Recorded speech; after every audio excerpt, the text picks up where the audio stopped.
Welcome everybody to our second speaker series event. We have this time Isaac, and our speaker series is the idea for us is to getting to know from different experts involved in human-centered design, and today human-centered design and social innovation. So we are very excited to have Isaac for today's speaker series, and I'll let Alnor introduce him better. Great. Thank you everyone for joining us for our Design for America of NYU speaker series. As Gabriela said, we kind of kicked it off a few weeks ago with a speaker from Brazil, and now we're very excited to have a speaker from Nairobi, Kenya.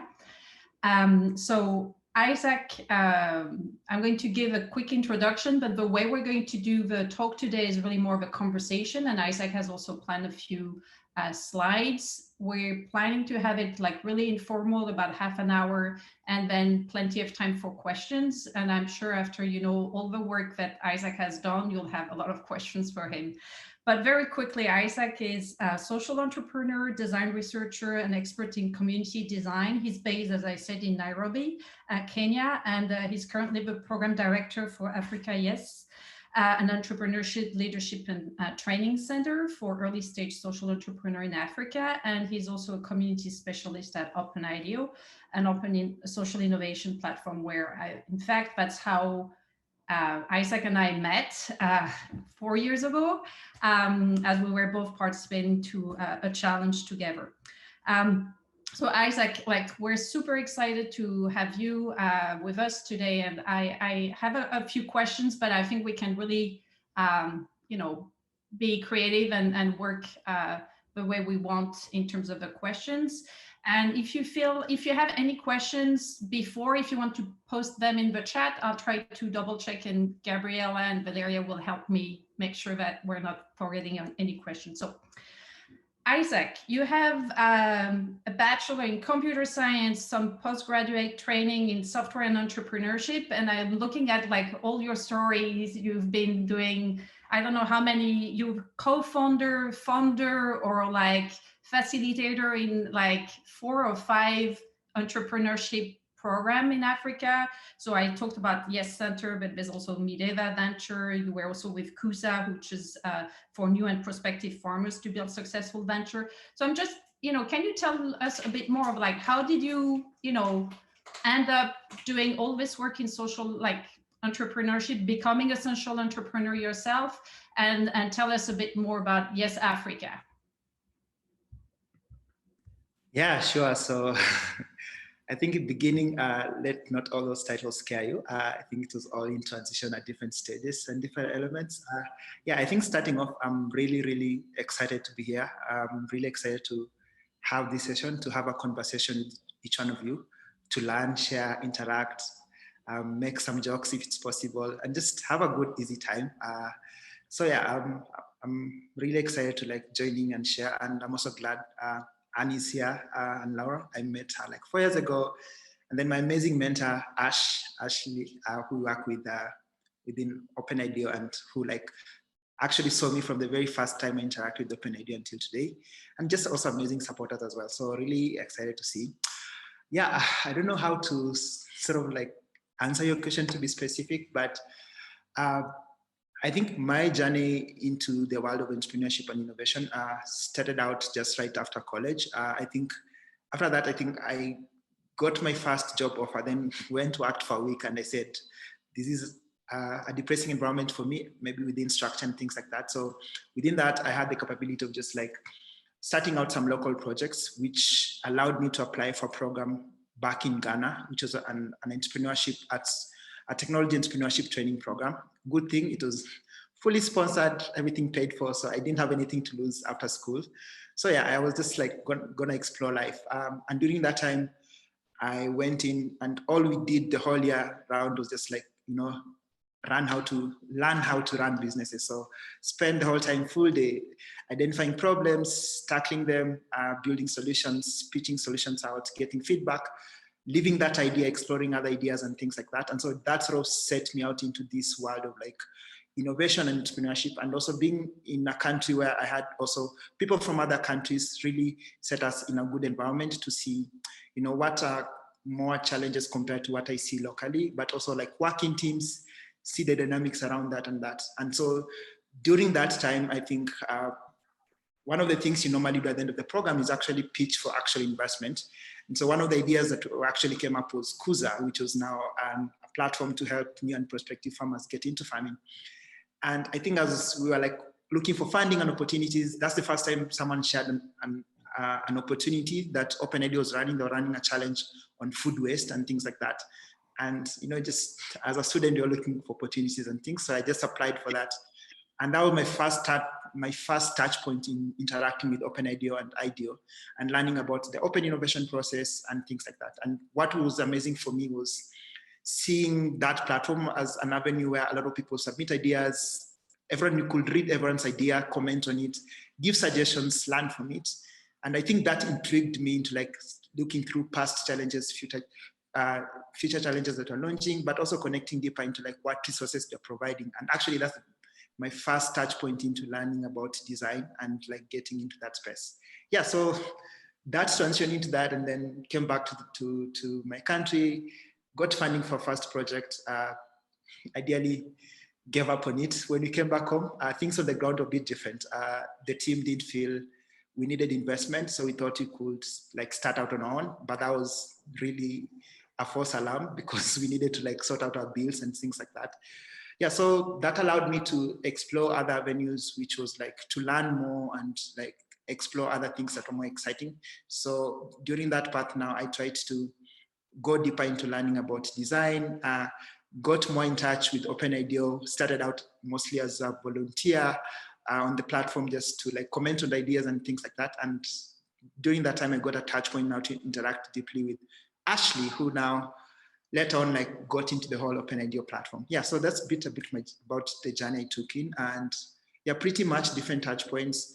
But what was mostly interesting for me is for each of the decision I took was because I needed to learn a skill. So like for me being a facilitator, I was struggling a lot with my own confidence, my own ability to speak. So I looked for a role that really could enable me grow into that space as well. So that was a bit about my journey and just taking different hats at different places. Yeah. Yeah, I really like this idea of like, just looking for learning opportunities and then just taking them, and it kind of takes you from one point to another. And I do remember when, both like Ashley, who is there, for those of you, you can search for I think she has a wonderful background in the back. So we have like color in the back. And you being, on the platform. So I think that, we'll go back to the open innovation process and the design thinking or human-centered design process and how, you implemented it in your work. But I think that one way to do that would be maybe focusing on the Yes Africa program, because I think it shows really well how you connected your interest in social entrepreneurship and kind of bringing the human-centered design in the process. Does it work well for you to tell us more about Yes Center? Because I've been like following it, but I want to know more. I never had the chance. For all of you, like I've known Isaac for a long time. We've exchanged emails, had a few calls, but like it's the first time I can take the time and learn more about his whole journey. So I'm very excited. Is it okay for you, Isaac, if we start sharing your presentation? Yeah, sure. Let me try it on my end. Try. If not, we can do it on our end. Does it work or not? Yeah, it does. Cool.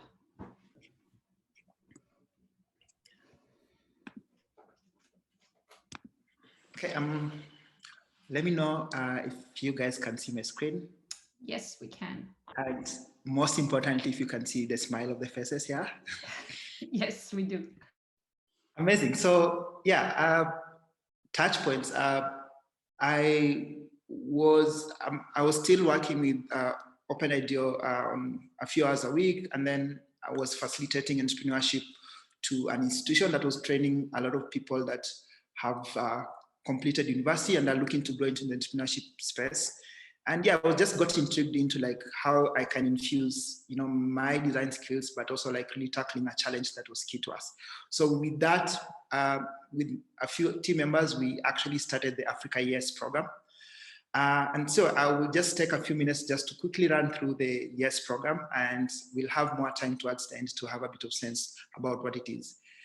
Yeah, so basically the YES program intention and the purpose and our why was really to exist to help identify and accelerate young entrepreneurs that are looking to start out in the entrepreneurship path, but in their quest to transform their communities, but also create sustainable businesses that could bring wealth to themselves and also to their communities that they serve. So that was the main excitement around this, because this is the path I also identified myself with.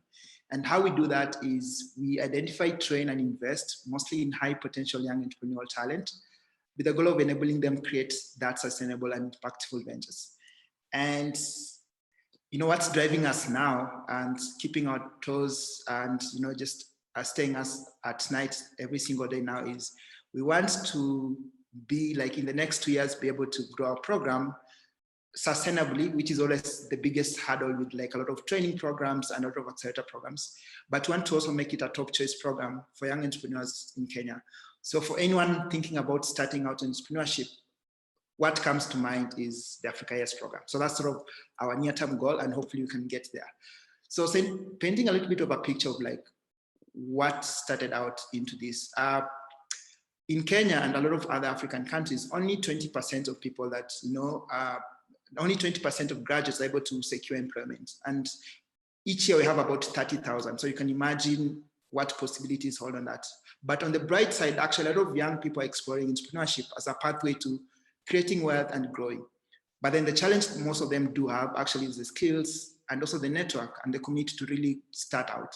And so with this goal, we again did a bit of surveys just to understand from the entrepreneurs what, and we did this when you're starting out the program, what were the motivations for applying to the program? And you could see some of them are really looking to grow their leadership skill, others really wanted to access mentors, others want to access funding. And so these sort of just help us like validate that the need of the program was really to create, let me say, like a home for entrepreneurs where they could grow themselves, but also be able to grow their ventures. And so what we do currently, we do run a 6-month intensive leadership training and mentorship program, especially for young social entrepreneurs. And so the goal of them is to really enabling them to discover opportunities, be able to tap into possibilities that they have so that they can be able to create bigger impact for themselves, but also for the communities they serve. So a lot of the things that involve the program, a big one is leadership, entrepreneurship, community, and mentorship, which I just highlight a few. So leadership, we feel for you to be able to lead others, you actually need to be able to lead yourself. And I think for you to be able to lead yourself, you need to understand who you are. And that's why leadership is at the core of the work that you do. And you do that through a lot of immersive lessons, immersive experiential lessons that really help us to understand our emotional intelligence, our empathy levels, our self-control, our abilities to make decisions, our ability to looking through our values and things like that. So that really helps us shape through who you are before when you start looking through the businesses. And a big part of that when you start out our program is really for each of the entrepreneurs to have really having them communicate what their personal mission is. Of course, this can change as you go along, but this really helps drive direction into what you're looking towards. Then aside from that, we do a bit of like entrepreneurship training that focuses things such as design thinking, pitching, communication, building models and things like that. And aside from that, we do run an awesome mentorship program because these mentors have lived experience, have more context, have more perspective, and they help create more touch points with entrepreneurs so that they're able to go deeper on some of the areas that they struggle with. And please, I'm rushing through just in case there's anything, and Laura, feel free to interrupt because I'm not able to look through the chats. No, we're just loving what you're saying. No worries. I'll tell you there are like specific questions. Oh, you can tell me what's the empathy map about on your slide now? Yes, so big one, which I'll speak about. The same way we do design and run a program for entrepreneurs, we also do design and run a program for the mentors themselves. So even though they experience, they have context, they have knowledge, there are elements of which they really have to understand. First, they also need to understand themselves. They need to understand how they communicate. They need to understand, some of those things. So as part of the onboarding process, we take them through an empathy map to really understand where are they at the moment, what areas do they need to improve on, how should they be communicating with the entrepreneurs, what also will they be looking to grow in terms of their own leadership abilities as well. So this is part of our mentorship onboarding, first to align with them, but also for a lot of them also to know about each other, to know about their strengths, their weaknesses, so they're able to know what touch points to have with each other as mentors, vis-a-vis just being mentors and then the mentees. So I can speak more about that. And then a big one is also figuring out what value are we providing with our mentors. So we do run a mentorship program that is voluntary based, so we don't pay our mentors to engage with the program. But the same way we take a lot of time to design for entrepreneurs, also take a lot of time to design for the mentors. So looking through where are they at the moment, what are their goals, and how can the program sort of curate that to be able to meet their needs through that. So in as much as we can't give them money, a big example of what we did for our last cohort of entrepreneurs is just actually be able to, just put a LinkedIn post on around what they do and things like that. And as you can see, a lot of that really pushed them. A lot of them got recommendations into new opportunities they're looking at, and a lot of them also got celebrated. So that also really created a brand for them, but also created value for them, and they were intrigued participating through the program. Yeah, and lastly, which is super key for us, is community. And community, I can speak about it, I can dance about it, I can sing about it, because this is what inspires what we do. We are humans, and I think at the center of what we do is we want to do good things, but we also want to make sure the environment in which allows us to do that. It's a safe space, it's an enabling space, and it's something that allows us to thrive. So as part of the program, we do have immersive experiences such as boot camp, which allows participants to know each other, to know they're in this journey together, and they're the best people that they can learn from within that. So we do have like boot camps.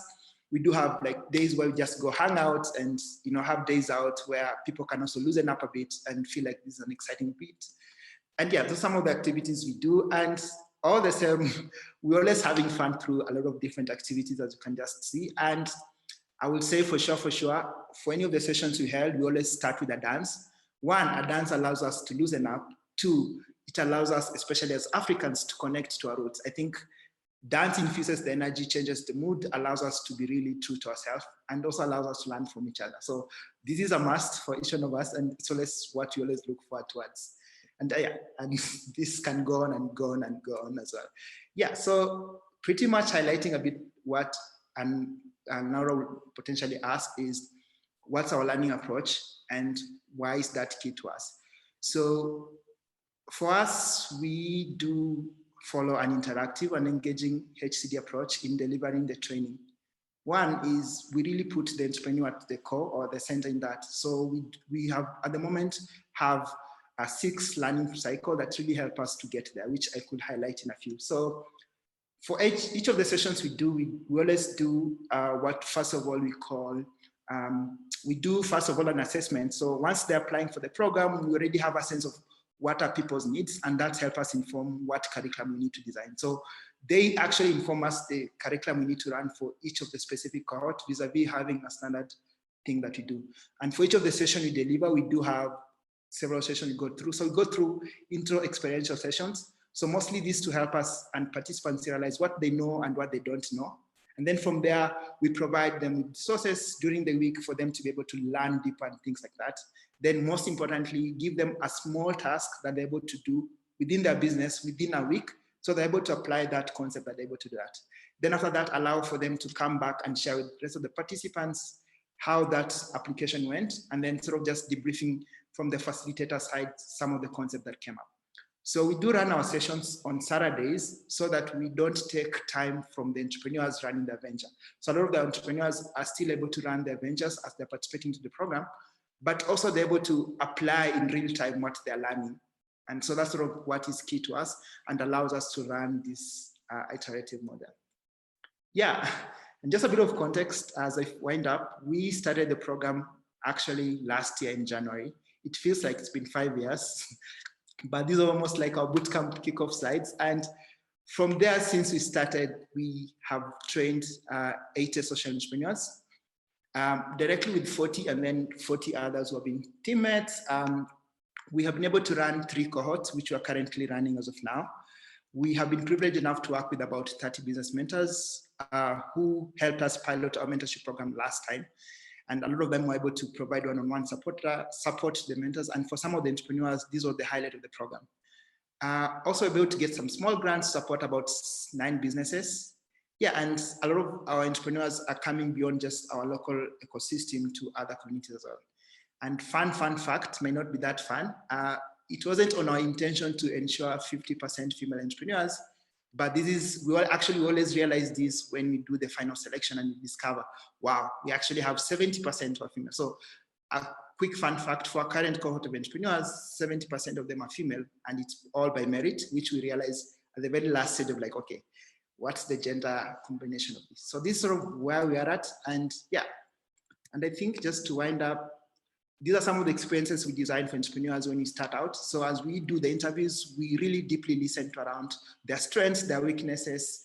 And so we're able to actually give them, I would say, a personal invitation letter to the program that really speaks to them, highlighting their strengths, their contribution to the program as they come in, and really design these moments of delight and excitement for them to feel like this is a home they belong. Yeah, pretty much that. And please explore our website to learn more about some of the entrepreneurs we've supported. Some of them are there. And these are like our cohort 2 entrepreneurs. And just to wind up in terms of the feedback we've received so far on the program, from the mentor side, they loved how we structured the mentorship program compared to what other programs there have been, simply because everything was thought out. So every touch point around how we're engaging with them, how we want them to feel at every touch point, we really consider that. And that made the whole program really exciting for them. And mostly from the entrepreneurs side, which I really like, is one of them just said becoming part of the YES family opened up opportunities for them.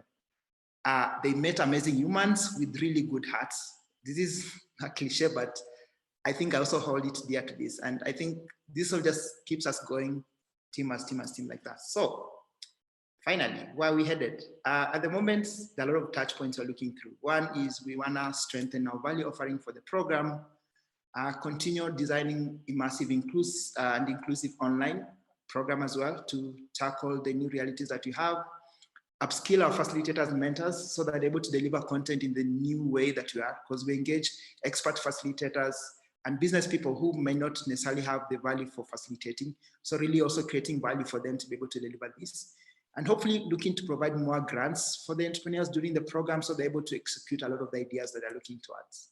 So pretty much that, I think I will end it up there. And I think for us, reflecting back what has been some of the key takeaways, one, really understanding what gap we wanted to fill. In each case, we had a lot of young people, even though they're not running technology, entrepreneurs are really looking to grow their path in entrepreneurship. And then 2, thinking through how we can really create and deliver value in a way that no one has done that. And then 3, really identifying and overcoming constraints. This is really big. We are not really big funded. We have a small young team that doesn't have like 20 years of experience in running organizations. So really trying to see what are those constraints and how can we go beyond that. Now what we're really learning is getting people to buy into a vision is key. Having them to sustain and be there for longer is the hardest bit. So getting a mentor to volunteer for the first time is exciting. Having them to come back for the second time and the third time is the real deal. So really continue to really understand at this point in time what matters to them, how does that connect to the program and where. And I think the last 2 is, at the end of the day, our program is by the community for the community. So we sort of see ourselves just as facilitators, but a lot of the things, the mentors know what they want to contribute, the entrepreneurs know what they want to get from the program, but also offer. And at the end of the day, we just want to share our stories, have a platform where we feel we are our real selves. And last but not least, it's just a fun experience that for me, I feel like I need to be present and really enjoy this and not say oh, I'm going to start enjoying life maybe after a few years. So that's it from us. And that was all about the YES program. Yeah, and I'll stop sharing my screen. Wow, thank you. That was, at least for me, super inspiring. I have a lot of questions, but I also want to have open up the conversation to everyone. I just want to kind of take a peek. build upon Ashley's comment about your intentional work in creating a vibrant and valuable network for everyone involved, because I really feel like that, you know, this kind of co-creation and thinking of it as a community with all actors involved. So your team, the participants and the mentors, seems to me like key to like all the smiles we see in the pictures, but also on the possibility of making this program sustainable. So I have more questions, but I want to leave it to, you know, the group, the community on the call. So you can either write your questions in the chat or just, you know, turn on your camera and ask the question, and also unmute yourself. I have a question for Isaac. I would like to know how you've been handling this with this COVID situation. How the Africa Yes program has handled the community part especially, and any insights you have on that. Yeah, thank you so much, Gabriela, for that. So a bit of touch points again. We were running our second cohort back, and then in March we had COVID, and then we had to stop running in-person sessions midway through March. Yeah, and it was exciting when we did the switch from from in-person sessions to sessions on Zoom. One, because during those moments, everyone was always looking forward to coming on for the session. So I didn't feel like, oh, do I have to really show up for this class? But I'm like, I can't wait to go connect with others to see how their week was. So one is really designing that intentionality around, you know, even though the mediums are changing, the intention is still the same. So during those moments of Zoom, again, we'll still be able to do a dance before we start the session. We're still able to check in with everyone within the session. We're still able to read through the mood of everyone and how they're feeling, and really creating room for people to still express that. So really creating those moments of delight made them look forward to it. A good example is also, we were having catch up with mentors also on weekends. You can imagine during the week, this is the time they have work. And so potentially on weekends, they wanna have some time off. But then what was so exciting is like when you're having a call at 8, all of them will show up, and the energies was exciting because also for them, it was pushing them beyond some of the things they experience at their work environment. So like really checking with them how they're doing, really getting their thoughts, really, you know, diving into that. And so they saw this as an exciting place to jump. So of course, what's always hard to design for when you're thinking about online is designing around the state of mind of the participants that's showing up. So what we see is when someone walks like at the door to like our training space, there's a new energy that, you know, comes in. You know, but when you're taking a Zoom call and you're taking out of your bed, you still have your immediate environment that's surrounding you and affecting you. So I think in terms of design is thinking through how can you like, you know, design around that in a way that, you know, no matter what environment I'm showing up, even if I'm not staying in a house that has a big balcony or I'm staying in this environment, my state of mind and, you know, how I'm showing up is almost the same for everyone, so that everyone feels, you know, this is something they're part of. So it's an ongoing thing. So as of now, things were better. So we decided to be running 2 sessions in a month, and also to give people 2 other weeks to like run virtually. But then as we design along, we still maintain the same. So even if, let me say next month or next week, something doesn't happen and you have to go virtual, we have the capability to switch because of like really designing that space in which, you know, like you're carrying everyone along and you have a touch point knowing, you know, what the different elements are. Yeah. Yeah, and I've actually seen some of our cohort 3 entrepreneurs on the call, so really good to see you guys. It's amazing to see how you keep things even exciting, even on Zoom and virtually. And I think it's very interesting what you said about like the energy and how like we are in different places, so the energy we have and the context we have is very different. So I like what you said about like setting the same environment for us so we can all collaborate. I think that is a very good insight for us as DFA NYU to keep in mind. And I love that you still do the dances. That must be so fun. I think we're going to have to invite you to our next project critique to do the kickoff, and we all have to dance. Please, please do so. So by the virtue that you do dancing, doesn't mean I'm the best dancer, but it means I can always call on the participants to help us dance, which is fine. But yeah, happy to always come. Great. Any questions? Or even if like some of the cohort, member of the cohort 3 wants to share their experience, we'll be happy to hear their perspective. I'm sure Isaac will be happy to hear, about them too. But any questions, folks? Ashley is going, I can see her moving on her screen, like going to the unmute button. If others don't have questions, Isaac, you're so humble. I actually have a question that I've been curious is, what are some of the barriers that came up for entrepreneurs during the program? And how did you guys adapt or find creative ways to help them solve those problems? Wow, that's a tough one. But also happy to hear maybe from the current entrepreneurs, like what are they feeling as the barriers? So big one, I can tell you for sure. We're also dealing with so for context, it's easier to invest in someone who has maybe 10 years of running a bench and things like that. These people are already settled in life. They know what they want to do. They'll do everything in that. It's a do or die.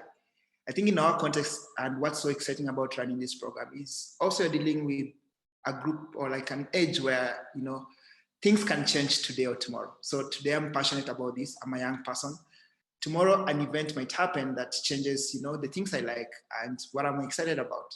So actually also like from the very beginning, knowing success for us is actually helping someone, even figure out what they want. So even if they came in running a bench and actually through that, they discover like, this is not the path I want to take. For us and intentionally for us, that's a big success because you have made them make a big decision in their life, which potentially maybe they've taken long or they are not sure about doing it. So yeah, we deal, a lot of things might happen. Family might happen. You might get a big job offer. You might want to go into school and a lot of those things might happen. So in terms of like the program success, those are some of the touch points that could influence. So yeah, you might start with a cohort and then something happens and then you're like, okay, what does that mean for the success of the program in terms of like saying success? So really finding ways of actually celebrating that as a success is helping us redefine and really sort of see what's the core of running our program. So for other people, it's like, oh, I came to the program, I was making this much, now I'm making this much at the end of the program. I've grown my, my customers by this. But for others, just like, I've really learned how to communicate to my team, or I've really learned some of these things, or I've really found passion in another space. Like for us, we consider that success. So I think along the journey, there are some touch points that sometimes are really hard to like tackle, but what we have found helpful is now tapping into the network of mentors. So a good example is, since you're only meeting with them once every Saturday, we're a very small team and you can't go deeper into them. We have mentors who can allow them to go deeper and like, go to the specific areas that they're looking at. And then also like some conversations which I am a young person, I'm not really able to handle, then I'm able also to direct within our group of supporters that can help them like navigate through it. But what's so exciting is really allowing moments of feedback that you're able to know what's going on at every moment. So every week as we do the sessions, we actually get feedback, one from the facilitator, two of the content, to see what's helpful, what's not. So that really helps us like go on as well, but also creating more touch points for the entrepreneurs to communicate how they're really feeling, what's going on, and spending really more time listening to them and understanding how you can connect them or move them to the next level. So I would say it cuts across bigger and just like life goals and missions can change, and allowing for that ambiguity to happen, to like really creating moments where they can actually share what's going on so that you're able to really know how to tackle that and also connect dots. Yeah.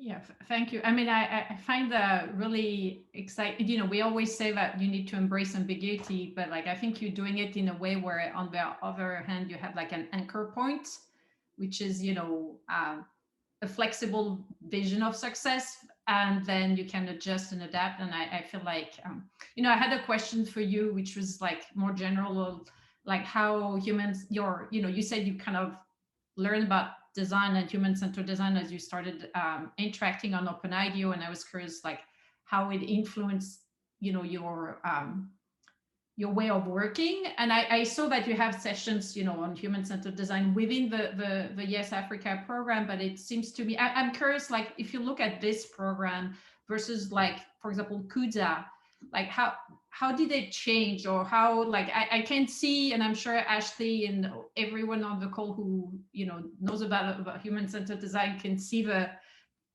all the points where, you know, it's like, oh, okay, iteration, oh, prototyping, oh, user-centered. But like, I'm just curious, like, how did it change, or how do you feel like it changed your way of working in any way?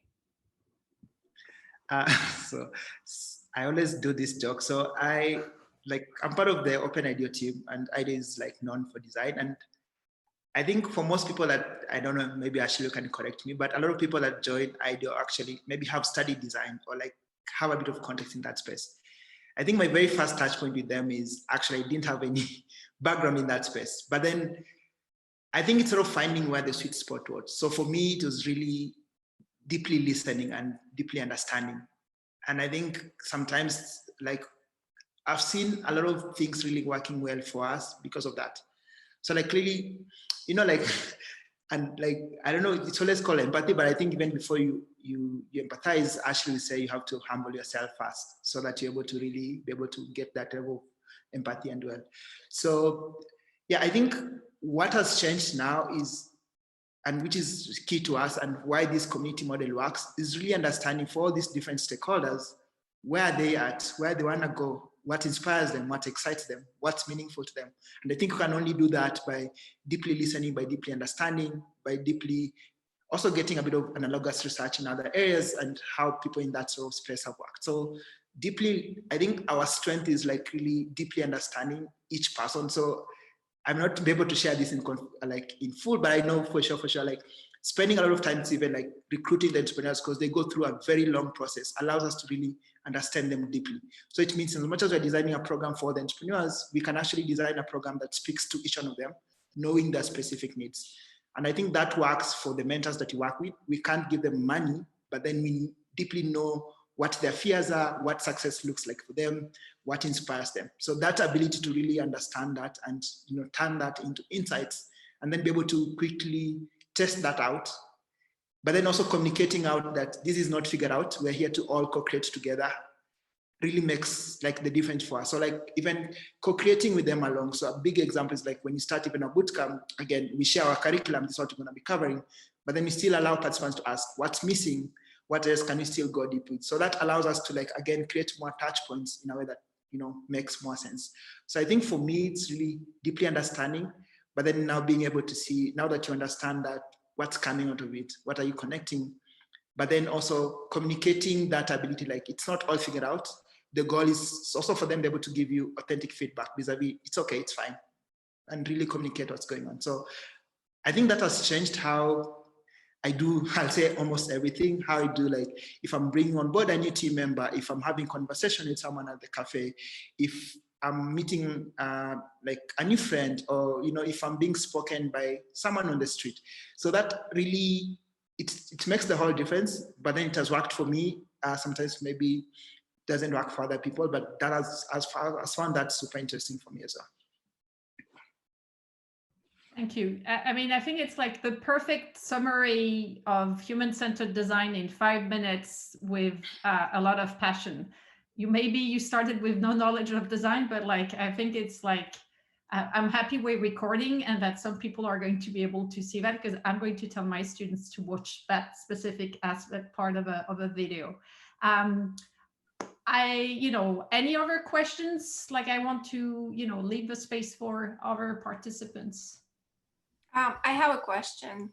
So I know you talk about a lot about the mentors, but I want to hear you expand more a little bit about on the participants, like what kind of people are you looking for? Is it open to anyone who wants to join? And what do they normally, like, where do they start and what do they normally accomplish by the end of the program?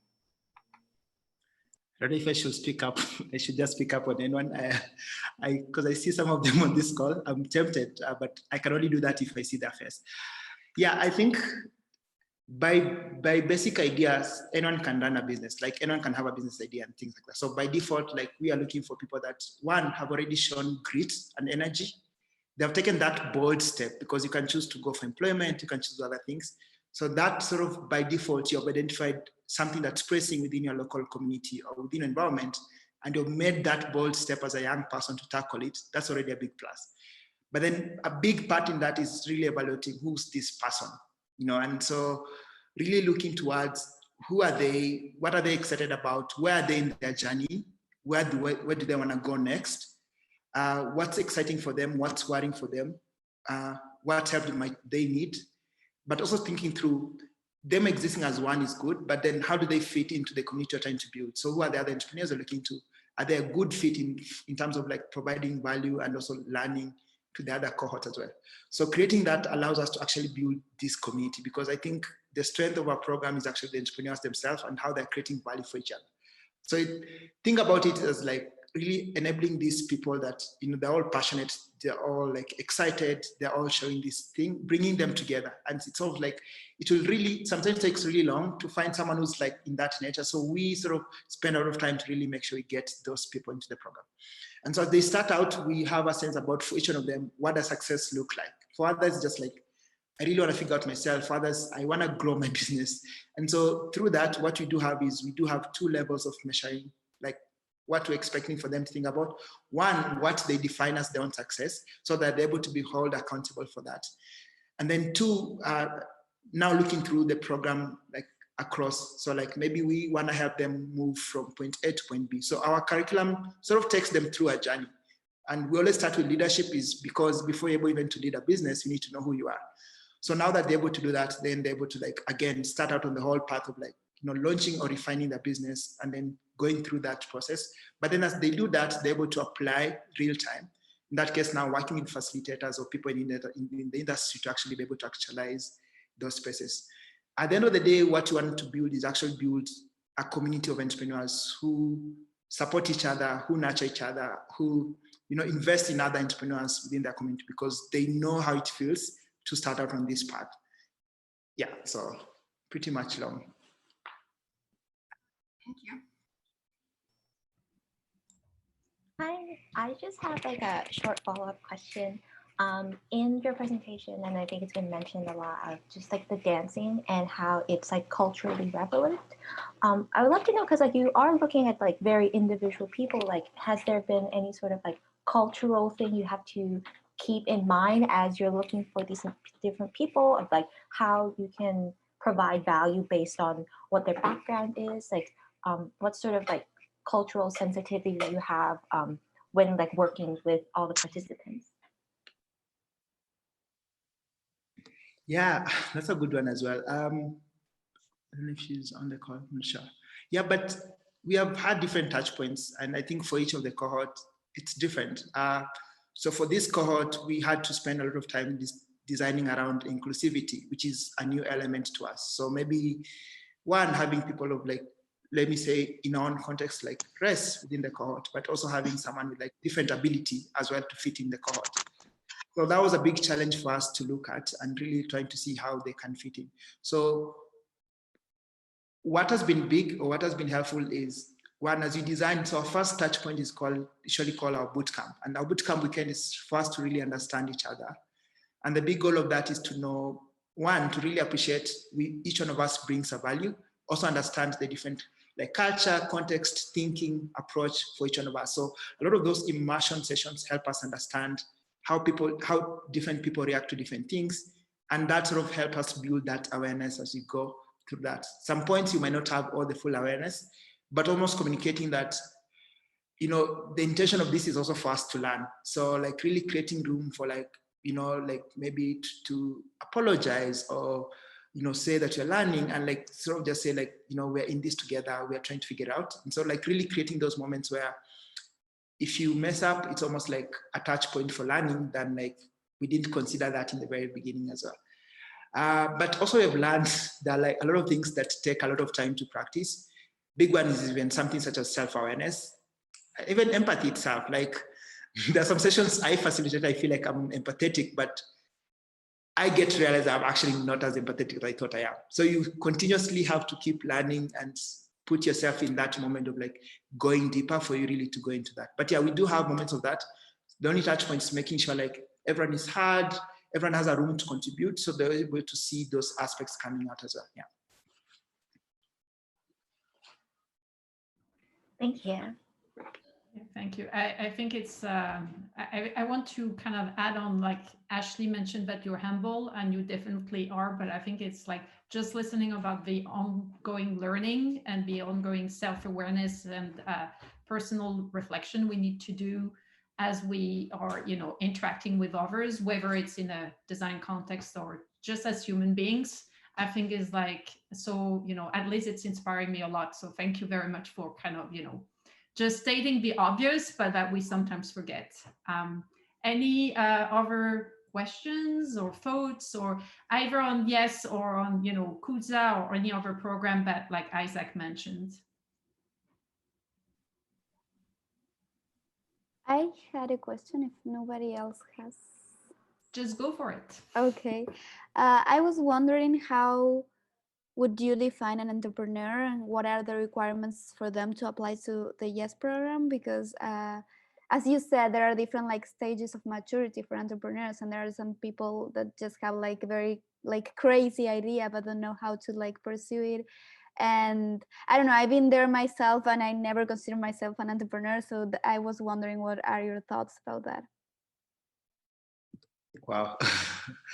I was tempted to throw back that question to you. I would have done the same if this was my class. When they ask me tough questions, because sometimes I don't have the answer to it. I would say, I don't know, depends. For me, I feel like entrepreneurship is a mindset. Like maybe I would sort of call sometimes a mindset as well. And I think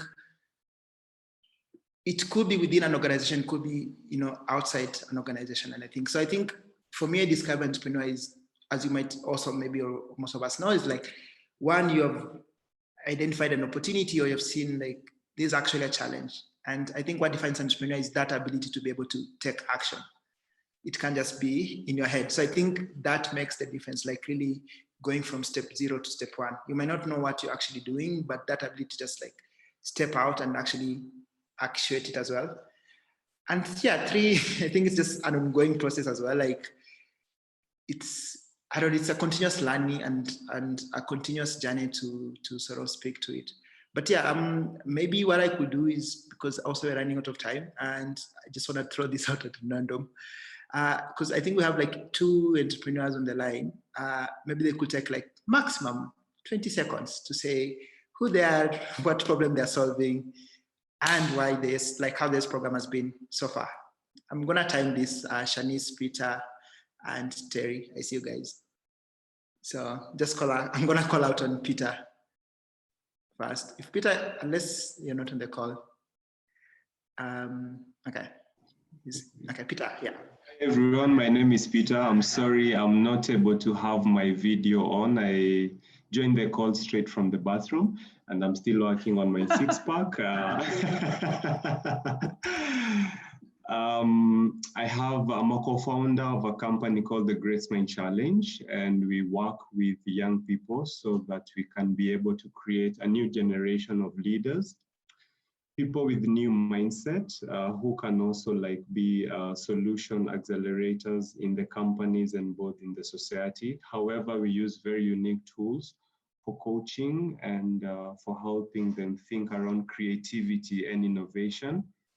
I have attended a different program road before, and I was sharing with one of my classmates that actually the YES program is so powerful, and the way the content has been created and the intentionality of the program is everything set for me to thrive and succeed as an entrepreneur. So of course, it is very intensive, it's fun, it is engaging, and I think after 6 months, now we are going into our first month, I'll totally be able, I have the confidence to say that I'll totally be able to take my social enterprise to the next level. Thank you. Amazing. Thank you, Peter. Thanks, Peter. I'll put Shanice, and Shanice, 20 seconds. I'm timing you. Okay, you can do that. Okay. Hi, guys. My name is Shanice. Thank you so much, Isaac. First of all, that was amazing. So myself, I work with children who have special needs or other families that have special needs. Our main challenge is that a lot of the women they're not economically empowered because they spend too much of their time taking care of their special children. So we would like to open up a center to have the children come in. That way it's safe and secure, and the mothers can also go and work. I think that's 20 seconds, Isaac. Thank you so much again. Yeah. Awesome. Thanks so much, Shanice, for sharing. I think last I can see Terry. Hi, everyone. Thank you for the opportunity, Isaac.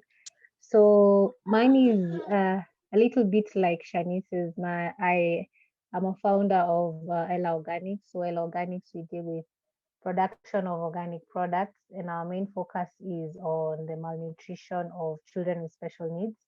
So we are looking into how we can change that and improve that, their nutrition, as well as empowering the women through employment. So I am very grateful for the Africa Yes program because I am learning a lot. And yeah, I'm growing. Thank you. Amazing. So in a nutshell, to answer your question, we do have entrepreneurs that are using technology to solve challenges. We do have people that are just using dance to redefine education for young kids. We do have people that are looking into like mental health as well. So it's different across. What's so exciting is for each of our entrepreneurs, they have their story, they have their why. And I think really investing time in that, even though the venture may not, like things might change along the venture, but we feel we have made an investment into an awesome human being that, you know, they can always iterate, they can always learn, and we know it's a big investment for their whole life. So they're able to tweak, they're able to learn, they're able to grow. If they go get a job, they're still able to apply those entrepreneurial skills within that work environment. So for us, deeply is understanding each person, why this is important to them, why whatever they're doing is important to them, and how, you know, how we can sort of be that touch point to help them get to the next level. So yeah, that's in a nutshell about the entrepreneurs we picked to the program. And sometimes there could be already super advanced, something they're just starting out, mostly really depending on spending a lot of time and understanding who are they, where are they at, what inspires them, and at this moment, why this will really help them. So really spending a lot of time on that. We don't know how we can do that at scale, but at the moment that works. Yeah. Well, thanks. I mean, you did a, like in answering Gabriela's question, you did a perfect example of show don't tell. You know, you just got 3 people to say what you had to say. Wonderful. I have maybe one question, but I just wanted to make sure, like I'm looking at the time, I want to be able to wrap up properly. And I also want to make sure that there's no kind of last question or comment from our group. Anyone wants to say something, ask something? This is the time. I have Victoria, yes, I see you. So I'm the director of the Makerspace. I work closely with Anne-Laure and Sam, who are on this call, and the DFA team. I just wanted to say, Isaac, that this was really amazing. It was amazing to hear your process, and I think the ongoing process of deep learning and the questions that you ask.